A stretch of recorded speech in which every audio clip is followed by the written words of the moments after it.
Awesome. Yeah, we wanted to discuss how we've been approaching both with customers in the enterprise space and helping them think about how they architect using MCP. So just a quick raise of hands, how many folks in here are data engineers, MLEs, and are playing around with MCP? Okay, awesome. So yeah, just by quick intros, I'm Jay. Get the opportunity to work very closely with a lot of these customers in cutting edge to be able to help them architect and help design their end-to-end agent AI systems across the board. And then, Satish. Hey, yeah, I'm Satish. I'm a software engineer, more focusing on MCP recently. So just as a quick high-level intro on what Databricks is, in case folks haven't heard about it, we help a lot of our customers manage their big data. And over the years, we've been super involved in open source systems. So if you've ever heard of Apache Spark, Delta Lake, MLflow, Unity Catalog, those are all the areas that Databricks has open sourced and allowed our customers to work very closely with. So as we go throughout this presentation, we're going to walk through what the problem statement is for enterprise customers specifically, where Databricks fits into that picture, take you on a little bit of a customer journey of what it would look like and how our customers are using MCP servers. And then we'll walk through what the behind the scenes of building this for the enterprise actually looks like. So on a perspective of what are the challenges that enterprises are facing, especially when they want to enable AI agents to securely interact with private data at scale. So if you look at large banks, large DNB customers, what are some of the things that they need to be able to give access to agents? Because as a lot of people earlier talked about, LLMs only have a certain amount of context, and AI agents, in order to be truly effective, need access to enterprise data to be truly useful. That data is generally, especially in Databricks, locked behind very complex governance and security requirements. And until MCP, there wasn't really a very easy way to be able to expose that governed data to AI tools at scale. And then ultimately, right, we didn't have any point-to-point integrations that allowed us to provide that access. And ultimately, we want to be able to provide the security and compliance teams at these very large customers, as we saw with the Credit Karma presentation earlier, the oversight into the details of what's actually going on with the AI agents that we're building. So the question that we want to answer today is how can we bridge the gap between AI agents and enterprise data while maintaining security, governance, and scale across all three areas? So as we know, the MCP ecosystem has obviously exploded. That's why we're all here today. And it's ultimately how these servers are actually transforming three critical touch points in any given organization. From Databricks, we've seen that BI is sort of going through BI being business intelligence is going through a renaissance where when executives ask, show me Q3 revenue by region with a year-over-year comparison, that data is obviously locked behind and governed through some sort of data lake, SQL servers, et cetera. And they want to be able to get answers to those simply in English, just the same way that we are interacting with AI agents across the board in English. We're seeing that very similarly with developer automation. I think a lot of the demos here talked through how you use Cursor or VS Code or Claude to be able to actually just use natural language to be able to create code. So in our instance, right, engineers describe what they want to build, something like, hey, create a daily machine learning scoring pipeline with alerts on top of our data. And then the third piece of that is something to actually help with the orchestration aspect of it. So how do you create a combination of multiple different tools? How do you create a combination of multiple different agents talking together? And what that actually looks like from an orchestration platform perspective. Essentially, an example of this is customer support to actually have resolution entirely managed by a specific agent. So that's where we've leaned in pretty much across the board is that we try to deliver MCP across three different ways. The first way being managed servers that actually require zero setup, so your remote MCP servers. Within that area, we provide 4 different ways to be able to do that. Genie, which I'll do a quick overview on today because that's been the most popular way for our customers to actually interact with their data. It's essentially a text-to-SQL agent. We have vector search, which actually acts as your knowledge base. We have unity catalog functions, which really in simple terms are UDFs that allow you to actually have deterministic output on top of your data. So you can predefine what a specific calculation of revenue, what a specific calculation that an AI agent needs to actually always have a deterministic answer to allows you to do. And then the last one that we just recently introduced is a SQL MCP server that allows you to just run SQL queries that are generated by any given agent on top of the data that actually lives on your data. So that's one way to do it, where we provide and solve a lot of these challenges of doing this at scale for you. The second one is if you have your open API specs, if you have your own APIs and your own servers that you want to bring on board and serve in a governed OAuth compatible way with CI/CD built in, we provide the option to host custom servers, what we call Databricks apps, where you can do Git command, OAuth automatic management, serverless scaling, and then you can bring in sort of any sort of framework into that. And that's where we've been seeing a lot of customers take those community-driven servers and host them in an enterprise setting that are, that follow the governance permissions that the enterprise has already set in place for their given users. And then lastly, right, we want to be able to also integrate and catalog and have permissions for developers on top of your external servers. So those are your GitHub servers, Slack servers, or any other given external MCP server out there. So just to quickly double click on what Genie is, given that this has been super, super popular for us, Genie is an experience where you can take all of your enterprise data, store it in this what we call a Genie space, and essentially be able to have that natural language experience on top of the data. Under the hood, it actually follows all of the governance permissions that you have already on top of your catalog for who has access to what data needs to actually be masked, who can't access this data. And ultimately, business users can get answers to net new data questions that they previously would have to spend a lot of time going in, digging through, and creating SQL queries on the fly for. So the nice part about this is as more business users interact with Genie, we've created mechanisms in place to ensure that the quality of the data is of high quality. The SQL that's being generated is actually accurate. And then Genie has a system that allows it to learn over time. And we sort of provide that metadata feedback loop. And then ultimately, right, the fundamental paradigm that we're also helping enable is that in traditional infrastructure development, you would write hundreds of lines of configuration code. You would have to manually configure jobs for how your data refreshes, how your data gets access. You have clusters to be able to enable this data. You have libraries, schedules, notifications. There's a whole myriad of things that enterprises deal with on a day-to-day basis. And it becomes very, very tedious. So what we've also done here is help enable the Databricks SDK to become MCP tools.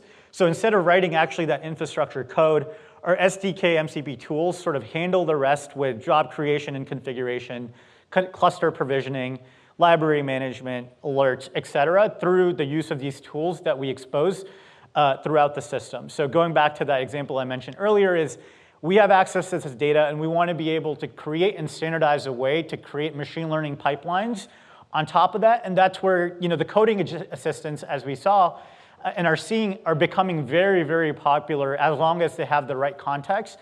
And having access to the underlying data and understanding what the meaning of that data actually looks like at scale makes this super, super fluid in practice. So the journey that I want to quickly take you on here is we're going to start with a business user. We're going to have maybe an operations manager ask a pretty complex question of which drones in our fleet, so we're going to follow an example of a drone fleet here, which drones in our fleet are our highest risk of failure. Can you help create some sort of a relationship between flight hours, temperatures, and maintenance records? And ultimately, this isn't just meant to be a simple query, natural language query that we answer. Underneath the hood, it's actually following all sorts of governance governance frameworks in mind with column masking and who has access to what. And you use this as a mechanism to combine it actually with an LLM. So that's sort of the nice part here is you take an agent that's a text to SQL agent that's best in class according to a lot of the benchmarks that we've put out there. So traditionally with that, the genie would be able to answer the what about the data, right? You ask a question, you get a very deterministic answer back of what is actually happening with the data.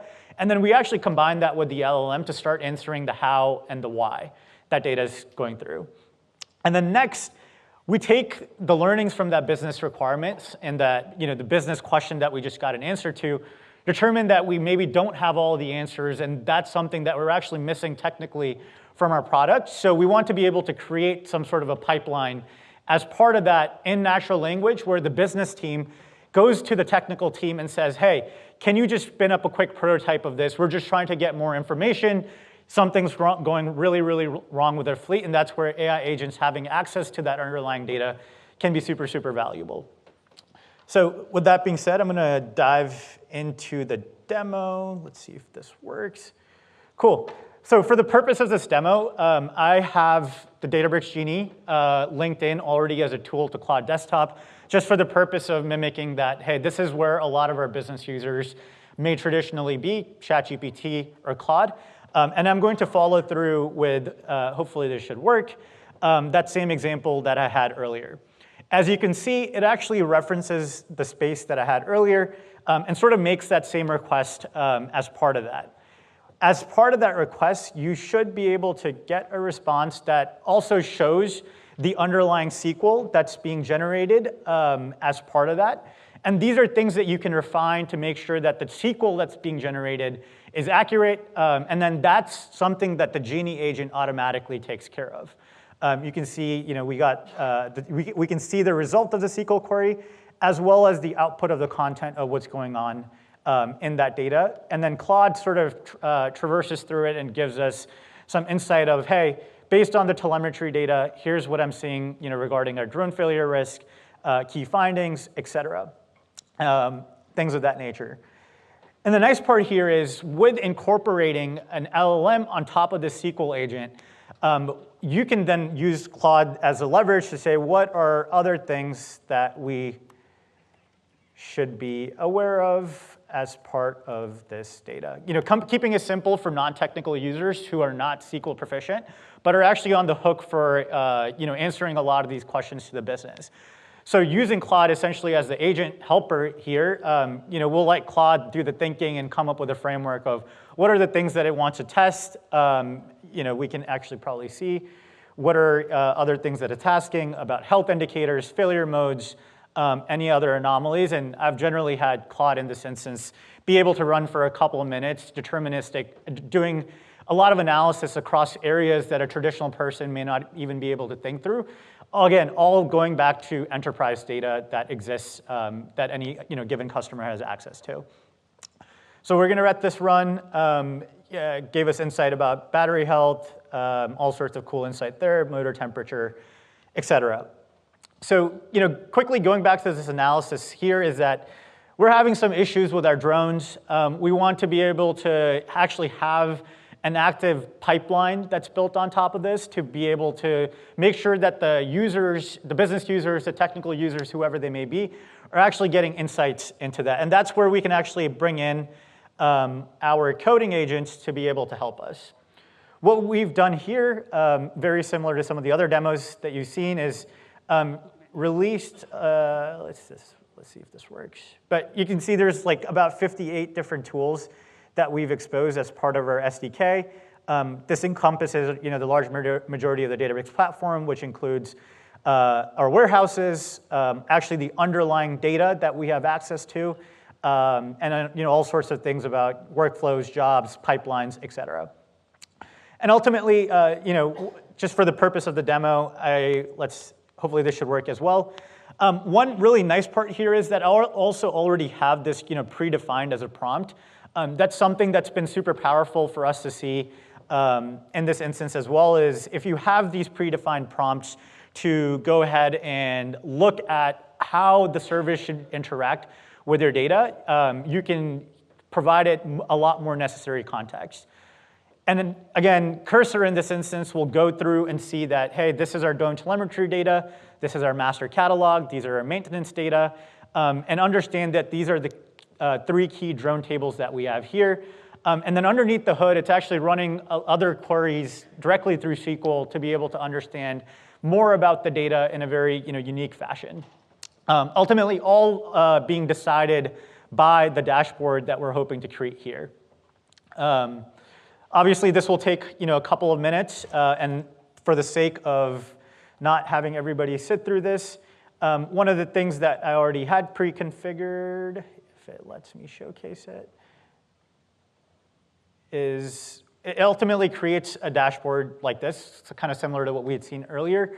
But the nice part here is all of it is defined by the data specific to a data problem that we have. So what we preach at Databricks is the AI agents that you create are ultimately limited a lot by the data that they have access to, and we want to make that a lot easier for our AI agents. So with that being said, I want to pass it over to Satish, who is going to talk through how this actually looks behind the scenes. How do we make sure that the governance strategies, the monitoring, the observability is all built in place? Let me take you back to this. Cool. Awesome. Yeah, thanks, Jay. That was a really cool demo. I'm glad it was all nice and one, and the demo gods were with us. So yeah, pretty cool. Yeah, so as you can see, we at Databricks try to help customers talk to the data and build agents around it. But yeah, let's look behind the scenes on how actually we do it for the customers. So I think we're talking to a lot of customers. We realized there were two key requirements that the customers really wanted us to solve. One being auth, and the second being the discovery of these MCP servers. And auth as in, what does auth mean in the first place? Where we want to build agents that can actually talk to your data, but only the data that a particular person owns, on behalf of the user or something like that. And the second one is, for example, if you want to build an agent that would actually do customer outreach or something like that, one, the agent needs to actually access the data about your customers, who's recently using your data, your product, and stuff like that, and also send out emails to Gmail or Slack or something like that. So they need to access internal data and also external data, and we want to make sure that they're all governed inside of Databricks. And the second problem that we want to solve is discovery. And by discovery, we mean one place that all the developers can actually see all the available MCP servers that are available, so they can actually quickly build agents on top of it. So here's a brief architecture on how the Databricks envisions to solve program MCP servers. The first is we provide a managed MCP proxy, which is one single place where people can interact, which can talk to your Genie spaces, your vector search, where you have all the vector indexes and build RAG agents around it, your UC functions, all your custom code, and just run arbitrary SQL as well on top of the data that's already there in Databricks. This is all powered through UC and all the governance models like ABAC, RBAC, that's already installed inside of UC. And the last one is UC connections and MCP gateway. That's one way for people to actually connect inside of Databricks to talk to external services like Slack, Gmail, Jira, et cetera, through OAuth, and actually provide a gateway to seamlessly interact with them. Similar to Credit Karma, how they have the MCP gateway as well. Yeah, so diving a bit deeper into auth and specifically talking about external services and providers. So there are 3 different use cases that we've heard from customers. One being external providers that already have an MCP server, like GitHub has one, Jira has one. They want to talk to these external providers seamlessly through Databricks. Some of them are internal integrations that you might have seen, I think Stag and everyone provided through Open API spec, where you have your REST APIs, you have an Open API spec on top of it, and then you build a gateway to talk to these external providers. And auth and everything is still handled through our UC connection provider. And also external providers. A lot of the companies that you might want to talk to, like banks or other systems that might not be on the AI train or the MCP train, but you still might want to talk to them, and you want to talk to them through MCP, because that's the standard that people want to talk to other providers as well through an agent. So yeah, how do we solve this? So the first one that we solve for talking to external providers that already are on MCP are through UC connections and MCP gateway, and I'll demo a bit in a bit. But the second one is how do we build MCP servers for the customers that only have a REST API, but they don't actually have an MCP gateway around it. So one thing I think we've seen in the past before today, that we always have an Open API spec that customers can provide the connection name to actually provide the auth for these external connections. And I think one interesting thing that we've learned in talking to a lot of customers that works good for our quality is that we provide 3 tools on top of it. One is searching for these endpoints. The reason that we do that, for example, the REST APIs could be like 50, 100 APIs or something like that. We don't want to provide 50, 100 APIs to an LLM, and that would just blow off the context window. We've found out that having a search endpoint that could actually search through all of your REST APIs is much better, and having one tool for the LLM to figure that out. The next one is actually getting the schema. Once you've actually searched which tool you want to call, you want to get the schema underlining it, and then use that to actually invoke the endpoint. So that's the third tool, like invoking the actual endpoint. And we can try it out as well. Like, yeah, feel free to reach out to me offline. I can give you links to this is like an open source repo that you can try it out. That would actually convert your REST APIs to your MCP spec and actually provide a gateway around it. The last piece that we want to discuss is how do we solve for discovery for this? So at Databricks, we built something like an MCP catalog where it's like one-stop shop to see all your MCP servers that you own. And we have audit logging and tracking and everything as well on top of it, like tracing and observability. So all the MCP servers that an agent is trying to connect to, who's connecting to it, and doing what. So admins can actually take a look and see what's going on with their data as well. And the last piece is MCP in Marketplace, where we have a way for external providers that can come onto Databricks, provide their listing on Databricks, and customers who can directly connect to these Marketplace catalogs and directly get access to these MCP servers with just one click. So I'm going to quickly do a demo as well. Actually, let me try and connect to my laptop. Oops.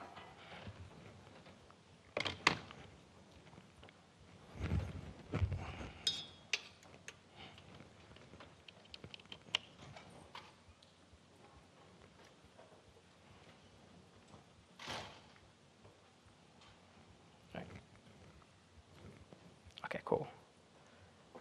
Let me zoom out a bit.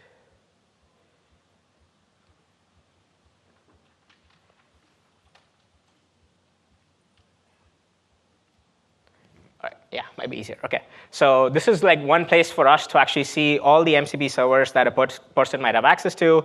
You can see there are vector search indexes, UC functions, external APIs like GitHub, Jasper, U.com, like DB-SQL. Oops. I don't know why. OK, yeah, DB-SQL and Genie spaces and stuff as well. You can quickly go into one of them and quickly look at all the tools that are actually available. For example, this is a UC function one. You can see the function description, the parameters, and everything as well in one way, similar for vector search. You can also connect to GitHub and actually see all the GitHub tools as well, the descriptions, the parameters, and the description of the MCP server and stuff like that. And as I mentioned, we also connect to these external providers directly as well. So for example, you create an OAuth app with GitHub. You provide that create as a UC connection. You can go through the OAuth flow, authorize myself. And then we've successfully granted access for an agent to actually access GitHub. As you can see, this is accessing my token for calling GitHub. So if I go to Playground, this is similar to ChatGPT experience that we have at Databricks. Let me zoom out a bit. And at tools, I'm talking to the external MCP server, the GitHub one, and saying,